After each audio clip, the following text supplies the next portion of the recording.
और प्यार हो गया।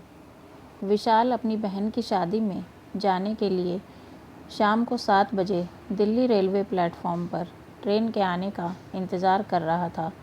तभी एक लड़की ने उसके पास आकर पूछा, ये दिल्ली से हावड़ा जाने वाली ट्रेन कितने बजे तक आएगी? विशाल ने कहा, 8 बजे आएगी। वह लड़की फिर वहीं प्लेटफॉर्म पर ही बैठ गई और ट्रेन के आने का इंतज़ार करने लगी। थोड़ी देर बाद रात के 8 तो बज गए, लेकिन ट्रेन नहीं आई। विशाल ने काउंटर पर जाकर पूछा कि ट्रेन अभी तक क्यों नहीं आई, तो काउंटर वाले ने विशाल को बताया, कोहरा होने के कारण ट्रेन देर से आएगी। विशाल उस लड़की के पास गया और कहा कि घना कोहरा होने के कारण ट्रेन थोड़ी देर से आएगी। वैसे आपको जाना कहाँ है? लड़की बोली, मुझे बर्दवान जाना है।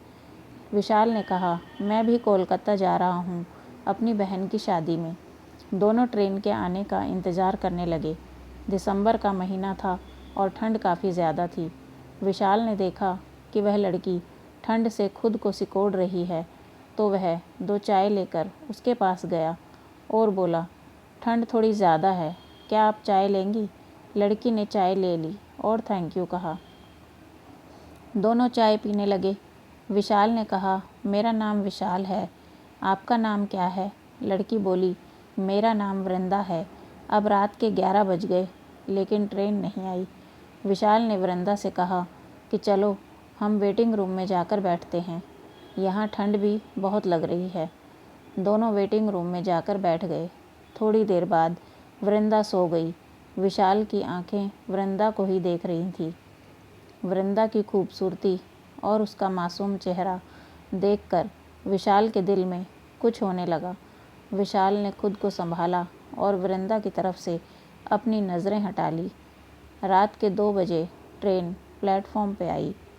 विशाल ने तुरंत जाकर वृंदा को उठाया और फिर दोनों ट्रेन में जाकर बैठ गए। वृंदा ने पूछा, आप दिल्ली में क्या करते हो? विशाल बोला, मैं एक कंपनी में सेल्समैन की जॉब करता हूँ।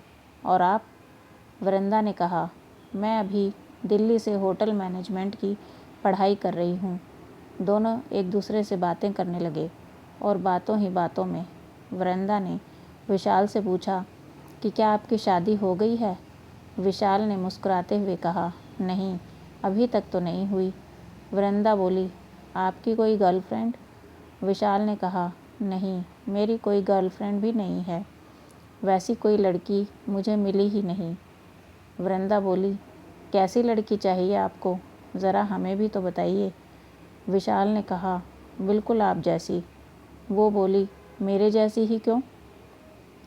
आप बहुत ही प्यारी और मासूम हो और आपकी ये प्यारी प्यारी बातें मुझे अच्छी लगती हैं।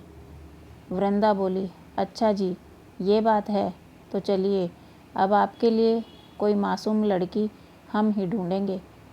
आप अपना फ़ोन नंबर हमें दे दो ताकि लड़के मिलने के बाद कांटेक्ट हो सके। विशाल ने तुरंत अपना फ़ोन नंबर वृंदा को दे दिया। थोड़ी देर बाद वृंदा सो गई, लेकिन विशाल को नींद ही नहीं आई। वह सिर्फ वृंदा को ही देखता रहा। विशाल के दिल में वृंदा के लिए प्यार का फूल खिल रहा था। विशाल उस पल को अपनी आंखों में कैद कर रहा था। वह सोच रहा था कि पता नहीं फिर कभी वृंदा से मुलाकात होगी या नहीं। कुछ देर में सुबह हो गई। ट्रेन बर्दवान पहुंचने वाली थी। वृंदा ने विशाल से कहा, मेरी मंजिल आ गई है, अब मैं चलती हूँ। विशाल थोड़ा उदास हो गया। उसे लगा जैसे कोई अपना उसे छोड़कर जा रहा है। ट्रेन बर्दवान स्टेशन पर रुकी और वृंदा ने मुस्कुराते हुए विशाल को अलविदा कहा। विशाल ने ट्रेन की खिड़की से वृंदा की तरफ देखा। वृंदा ने भी विशाल को आखिरी बार पीछे मुड़कर ऐसे देखा जैसे उसके दिल में भी विशाल के लिए कुछ फीलिंग्स थी। ट्रेन स्टेशन से चल पड़ी, लेकिन विशाल अभी भी वृंदा को ही याद कर रहा था।